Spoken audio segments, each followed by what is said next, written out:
علیکم ورحمۃ اللہ وبرکاتہ نحمده ونصلی علی رسولہ الکریم اما بعد فاعوذ باللہ من الشیطان الرجیم بسم اللہ الرحمن الرحیم یا ایہا الذین آمنوا اتقوا اللہ حق تقاته ولا تموتن الا وانتم مسلمون صدق اللہ العظیم۔ محترم حاضرین جمعہ، بزرگ و دوستو اور میرے عزیز ساتھیوں، گزشتہ چند مہینوں سے ہم سیرت سے متعلق گفتگو کر رہے ہیں، لیکن چونکہ اب رمضان المبارک کا مہینہ آ رہا ہے تو اس مہینے کے لیے یعنی یہ 2 جمعہ آج کا اور آئندہ رمضان سے پہلے کا 1 جمعہ اور رمضان المبارک کے 4 جمعہ، اس میں ہم سیرت کے بیان کو تھوڑی دیر کے لیے ملتوی کرتے ہیں تاکہ ہمارے سامنے رمضان المبارک کی فضیلت بھی آئے اور رمضان کا مقصد بھی آئے، رمضان میں کرنے والے اعمال بھی آئے، ان کے مسائل بھی آئے۔ پھر رمضان کے بعد انشاءاللہ پھر سے ہم سیرت پر آ جائیں گے۔ تو آج جو ہم گفتگو کریں گے وہ یہ ہے کہ رمضان المبارک کے کچھ ہی دنوں میں انشاءاللہ اللہ کی مرضی ہوگی تو ہم رمضان المبارک میں داخل ہو جائیں گے۔ ہم میں سے کچھ لوگ ایسے بھی ہوں گے جو آج یہاں پر موجود ہیں لیکن رمضان ان کو نصیب نہ ہوگا۔ دعا ہے کہ اللہ رب العزت ہمیں آسانی کے ساتھ، صحت و عافیت کے ساتھ رمضان میں داخل فرمائیں۔ اللہ کے نبی صلی اللہ علیہ وسلم کی عادت شریفہ تھی کہ شعبان کے مہینے سے ہی رمضان کے فضائل کو بیان کیا کرتے تھے اور یہ سمجھاتے تھے کہ رمضان میں ہم کو کیا کرنا ہے اور رمضان سے پہلے کیا کرنا ہے۔ دیکھو، رمضان میں ہم کو سب سے اہم جو چیز کرنی ہے وہ روزہ رکھنا ہے۔ اس کے علاوہ جتنی چیزیں ہوتی ہیں وہ ہم سال بھر کرتے ہیں۔ روزہ رکھنا اور تراویح کا اہتمام کرنا یہ رمضان کا خاص عمل ہے۔ اس سے متعلق انشاءاللہ آئندہ جمعہ کو بات ہوگی، لیکن اس عنوان سے ہٹ کر ایک بہت اہم چیز ہمارے سامنے ہے دوستو، جس پر عام طور پر ہماری نظر نہیں جاتی۔ ہم میں سے اکثر لوگ یہ سوچتے ہیں کہ رمضان آ رہا ہے، روزہ رکھ لیں گے، تراویح پڑھ لیں گے اور یہ کافی ہے۔ حالانکہ دوستو، یہ روزے کو ہم نے رسم و رواج بنا دیا ہے کہ ہر سال ہم کو رکھنا ہی ہے، بلکہ دوستو روزے کے متعلق اللہ کے نبی صلی اللہ علیہ وسلم نے ایک حدیث میں ارشاد فرمایا، بہت سے روزے دار ایسے ہیں، کیا فرمایا؟ بہت سے روزے دار ایسے ہیں جن کو بھوکا رہنے کی مشقت کے سوا کچھ بھی نہیں ملا۔ بہت سے شب بیدار ایسے ہیں، رات کو جاگنے والے ایسے ہیں جن کو رات میں جاگنے کی مشقت کے علاوہ کچھ بھی نہیں ملا، یعنی روزہ رکھ کر بھوکا رہ کر بھی اللہ کو راضی نہیں کر پائے۔ اس لیے دوستو آج میں چند چیزوں کو بیان کروں گا، اللہ سب سے پہلے مجھے اس پر عمل کی توفیق دے، آپ سب کو عمل کی توفیق دے۔ اگر ہم نے یہ اعمال رمضان سے پہلے کر لیے تو پھر ہمارے روزے وہ بنیں گے جو اللہ پسند کرتے ہیں، ہمارا قیام تراویح کا وہ بنے گا جس کو اللہ پسند کرتے ہیں، ورنہ رسم و رواج بن کر یہ تمام چیزیں رہ جائیں گی۔ تو سب سے پہلے اس بات کی ہم کو فکر کرنا ہے دوستو کہ ہم کل قیامت کے دن جب کھڑے کیے جائیں گے، اور اس میں کوئی شک نہیں ہے دنیا کے کسی بھی آدمی کو موت میں اختلاف نہیں ہے۔ ڈاکٹروں کو دوائیوں کے اندر اختلاف ہے کہ ہومیوپیتھی کی دوا جلد اثر کرتی ہے یا اچھی ہے، یا ایلوپیتھی کی اچھی ہے، یا آیورویدک اچھا ہے، یا یونانی اچھا ہے، ہر لائن میں اختلاف ہے۔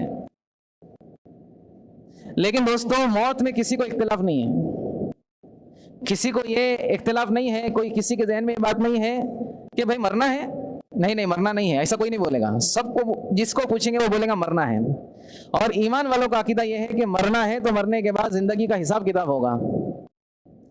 تو کل قیامت کے دن اللہ تبارک و تعالیٰ کے دربار میں، قیامت کے میدان میں 3 قسم کی عدالتیں لگائی جائیں گی۔ وہاں پر انصاف ہوگا، فیصلہ ہوگا ہر ایک انسان کا، حتیٰ کہ جانوروں کا بھی فیصلہ ہوگا۔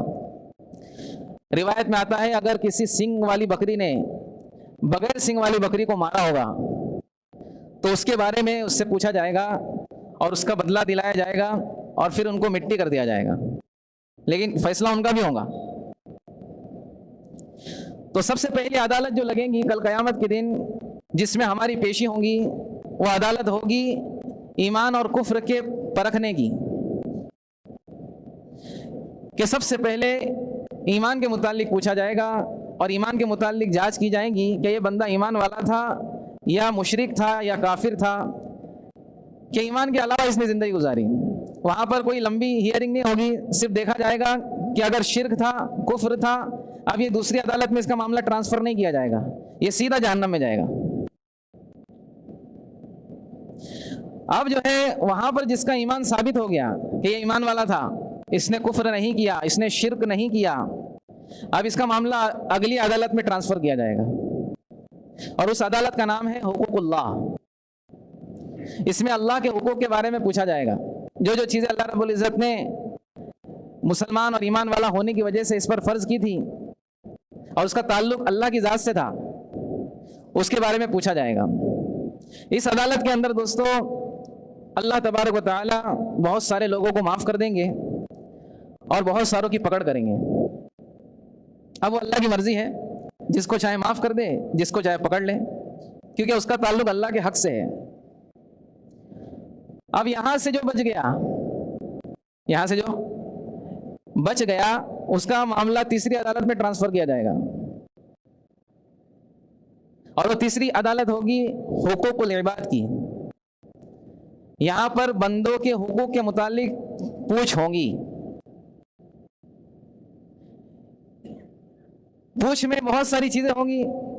اگر کسی نے کسی کو گالی دی ہوں گی، کسی نے کسی کا حق دبایا ہوگا، کسی نے کسی کی غیبت کی ہوں گی، کسی نے کسی کو ناحق مارا ہوگا، کسی نے کسی کو ستایا ہوگا، یعنی ہمارے آپس کے جو معاملات ہیں اس کی ایک خاص عدالت ہونے والی ہے، اور اس کے اندر اللہ تبارک و تعالیٰ فرمائیں گے کہ تم لوگ آپس میں سمجھ لو، تم لوگ آپس میں سمجھ لو۔ اسی لیے اللہ کے نبی صلی اللہ علیہ وسلم نے ایک روایت میں ارشاد فرمایا، صحابہ سے پوچھا تمہیں پتا ہے کہ مفلس شخص کون ہے؟ مفلس کہتے ہیں کنگال آدمی کو، جس کا دیوالیہ پیٹ گیا ہو، جس کا بزنس میں لاس ہو گیا ہو، جس کا گھر بار لٹ گیا ہو، اس کو کہتے ہیں مفلس۔ یعنی بمبئی کی زبان میں بولیں گے پھٹیچر آدمی، ختم، اس کے کچھ ہے ہی نہیں۔ تو صحابہ نے عرض کیا کہ اللہ کے نبی صلی اللہ علیہ وسلم مفلس وہ ہے جس کے ایسے حالات ہو، جس کے مال دولت کچھ نہ ہو، لٹ گیا ہو، برباد ہو گیا ہو۔ تو اللہ کے نبی نے فرمایا نہیں نہیں، مفلس آدمی وہ نہیں ہے، برباد آدمی وہ نہیں ہے، لوٹا ہوا آدمی وہ نہیں ہے۔ تو صحابہ نے کہا کہ کون ہے پھر لوٹا ہوا آدمی، کون ہے مفلس آدمی؟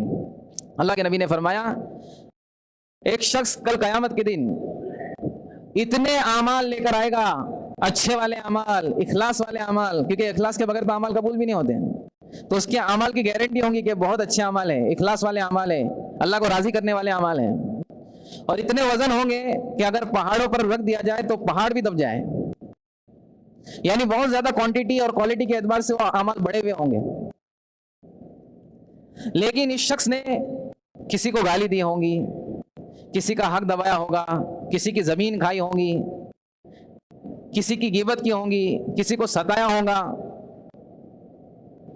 تو تمام وہ لوگ جن کے ساتھ اس کا یہ معاملہ تھا وہ لوگ آئیں گے اس عدالت کے اندر، تیسری والی عدالت کے اندر، اور وہاں پر یہ لوگ اپنے اپنے مقدمے پیش کریں گے کہ اس نے ہمارے ساتھ ایسا ایسا کیا تھا۔ اب وہاں پر دینے کے لیے اس کے پاس نہ مال ہوگا، نہ معافی مانگ سکتا ہے، معافی مانگنے کا موقع دنیا میں ہے، حقوق کو معاف کرانے کا موقع دنیا میں ہے، وہاں پر سب کرنسی ختم ہو جائیں گی، وہاں پر اعمال والی کرنسی چلیں گی۔ سمجھ میں آ رہی بات؟ تو وہاں پر سب لوگ آئیں گے کہ ہمارا اس نے یہ کام کیا تھا، ہمارا جو اس نے حق مارا تھا، ہماری زمین ماری تھی، ہم کو گالی دی تھی، ہم کو جو ہے ناحق ستایا تھا، تو اس کے جو اعمال ہوں گے، جو پہاڑوں جیسے اعمال ہوں گے، کوالٹی اور کوانٹٹی کے اعتبار سے بہت بڑے ہوں گے، وہ ایک ایک کر کے ایک ایک آدمی کو دیے جائیں گے کہ اتنا اتنا کیا تھا، اتنا ظلم کیا تھا، اس کا اتنا وزن تھا، وزن ہوگا اس کا بھی، اور اس کے اعمال کا بھی وزن ہوگا، اور وہ تمام چیزیں ان لوگوں میں تقسیم کر دی جائیں گی، حتیٰ کہ اس کے اتنے سارے اعمال سب ختم ہو جائیں گے۔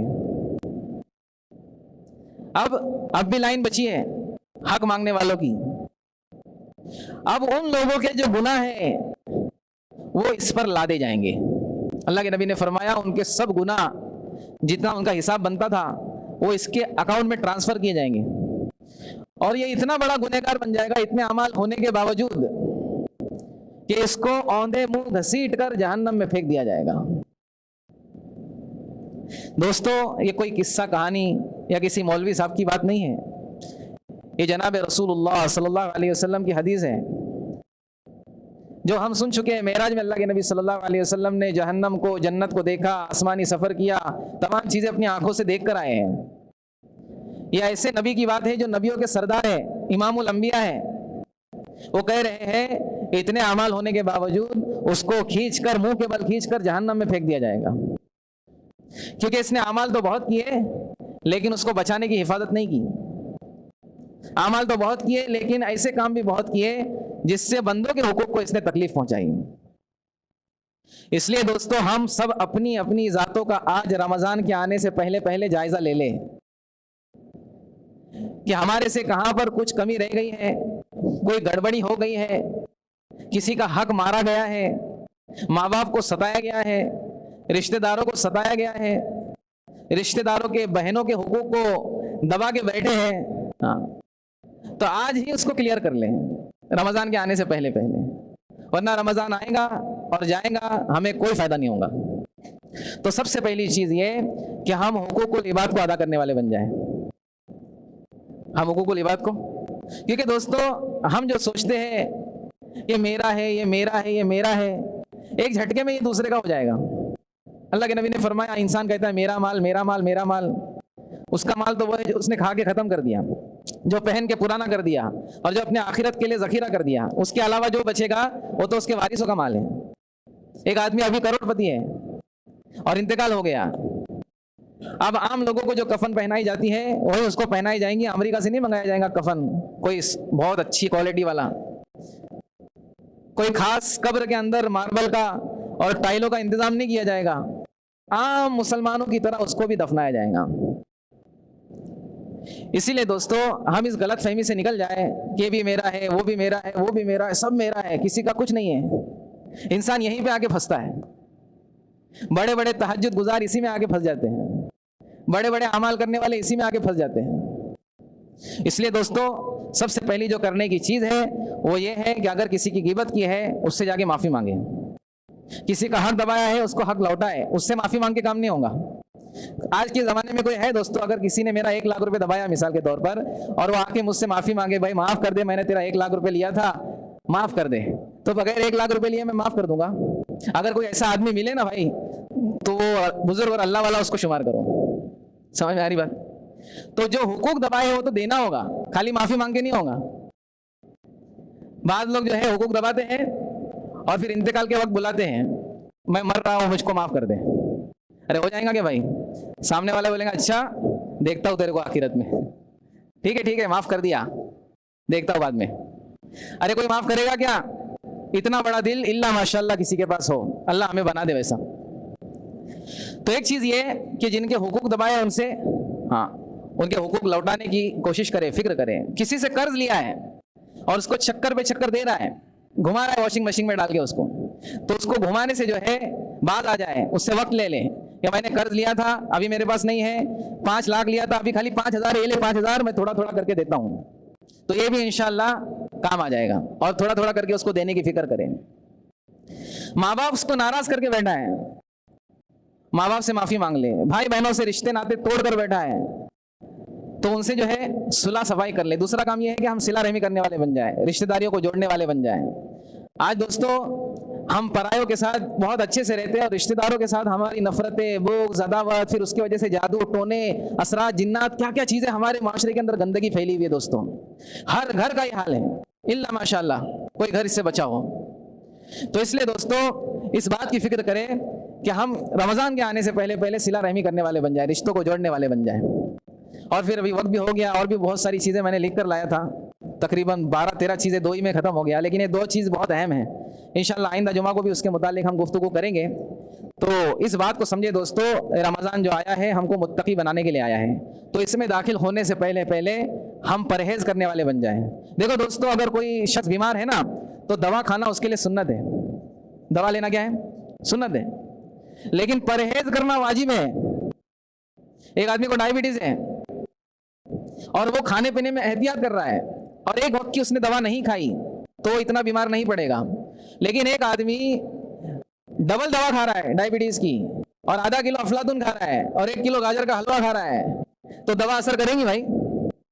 بلکہ اس لیے کہا علماء نے کہ علاج کرنا تو سنت ہے لیکن پرہیز کرنا واجب ہے. تو آج ہم نے جو باتیں سنی ہیں یہ علاج نہیں ہے، یہ پرہیز ہے، یہ دوا نہیں ہے، یہ پرہیز ہے. پر دوا انشاءاللہ اس کا ذکر آئندہ آئے گا رمضان کے اندر انشاءاللہ کہ کیا کیا ہم کو کرنا ہے. اور یہ چیزیں کیا ہیں؟